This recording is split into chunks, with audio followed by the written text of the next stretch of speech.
Welcome to another episode of Inside AsembleAI, your go-to platform for getting news from the world of AI. I'm Sam Day, and this episode evolves around the AI job apocalypse, myth versus reality. Hi, Goswami here. Today, we are tackling the AI job apocalypse narrative head on with actual data instead of fear-mongering headlines. The reality is dramatically more nuanced than either the doomers or the tech optimists want you to believe. But here is the headline number that gets thrown around. 85 million jobs will be displaced by 2025. Sounds terrifying, but here is what the stat conveniently leaps out. 97 million new roles will simultaneously emerge, presenting a net positive job creation of 12 million positions globally, according to the World Economic Forum's 2025 report. Let's talk about what's actually going on in the job market right now, not just theoretical futures. SHRM's 2025 survey of over 20,000 US workers found that 15.1% of employment, which is about 23.2 million jobs, has at least 50% of tasks automated. And that's real. And that's happening today. But here is the critical nuance. 63.3% of all jobs include non-technical barriers preventing complete automation displacement. These barriers include client preferences for human interaction, regulatory requirements, cost-effectiveness consideration, and complexity that AI simply can't handle yet. And that's what we're going to talk about, how this AI job apocalypse are really a myth, or is it really going to impact some of the job roles that we are currently seeing in the industry world, regardless of any business. Before deep diving further, for all our audience who are listening to us, please subscribe to our newsletter, Inside AsembleAI. Please subscribe to our YouTube channel, AsembleAI, and please subscribe to our podcast on Spotify or Apple Podcast. Please give us feedback.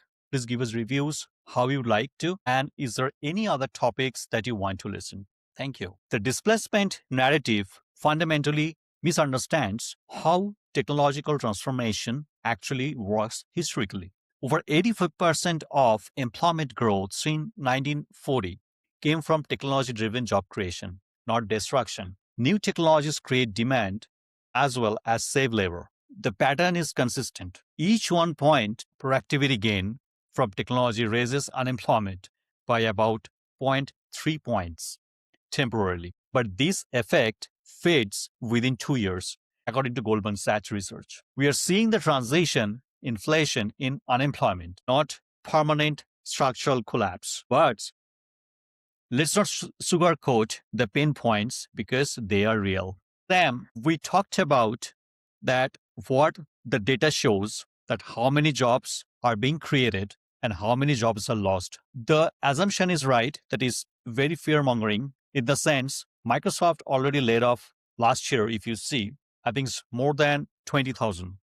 Cisco laid off, Intel laid off, I believe Meta laid off. So what do you think that what is coming next? Well, first of all, I would like to emphasize on the fact that these aren't just an abstract statistics about unemployment. All these layoff counts are actually showing that the people's livelihood being disrupted for AI, coming into mainstream in different industries. However, I would also wanted to, surface the fact that the demographic impacts reveal crucial disparities. For example, 58.87 million women in the US workforce occupy positions highly exposed to AI automation, compared to 48.62 million men. So that's a kind of a staggering number, and we could see some inequality there where we could see the jobs that's kind of driven by the women workforce mainly are gonna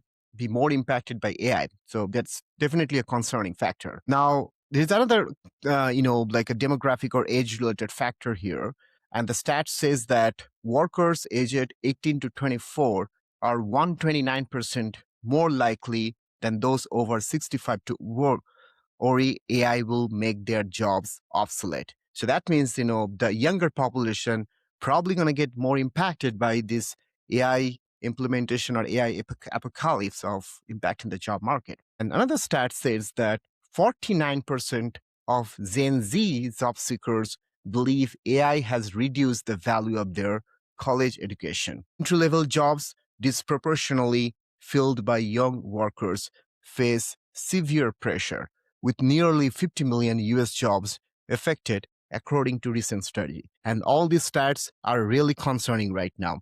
So now here is where the apocalypse narrative breaks down, where you examine actual implementation. For instance, Microsoft's research analyzing 200,000 users of Bing Copilot found that in 40% of conversations, what users wanted to accomplish was completely different from what AI Right. actually did to help them. AI is primarily augmenting human work rather than replacing it whole scale, because we can't still rely on AI output, or we cannot just rely on AI drive the full end-to-end work implementation for any industries. Activities involving physical components, operating equipment, athletic activities, hands-on work were much more likely to be assisted by AI than performed by it. So back to that, one of the discussion point we had in one of our previous episodes, that AI is still going to augment the human intelligence and possibly human manual efforts as well. We are not,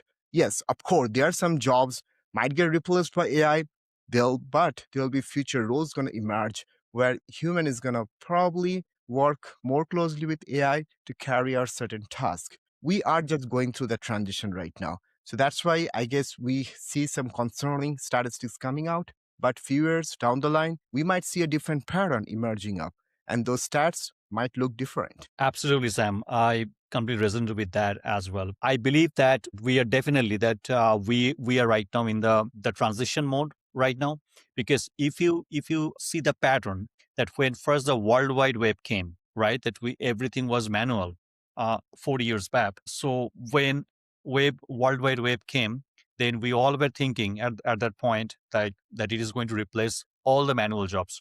But eventually it gives us more efficiency, right? To lot of like millions and millions of processing tasks, transactions, everything. Now, after several years down the road, we didn't even think of it without World Wide Web. I think right now, enter US, even in the Europe, and I mean the rest of the world, we didn't even think anything that it is even possible without World Wide Web. After that, if you see that early 2000, that cloud came in. 2010s. Yeah. I think that So you're at that talking about point, the cloud transition, everything right? Yeah.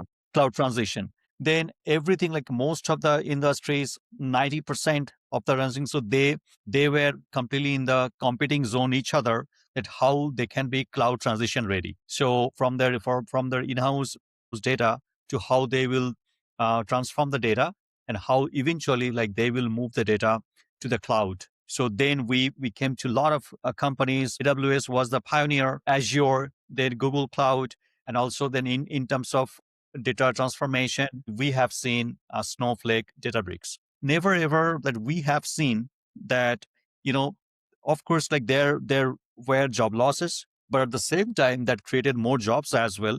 And that creates the whole system more efficient. So I think the same thing is going to happen. I think same thing repeats here. I think I call it as a pattern.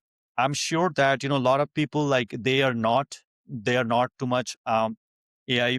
They are still not educated enough in terms of AI. So there is a chance like they're going to lose their job, or so many white collar jobs maybe get replaced. But at the same time, it is also going to create thousands white collar jobs as well.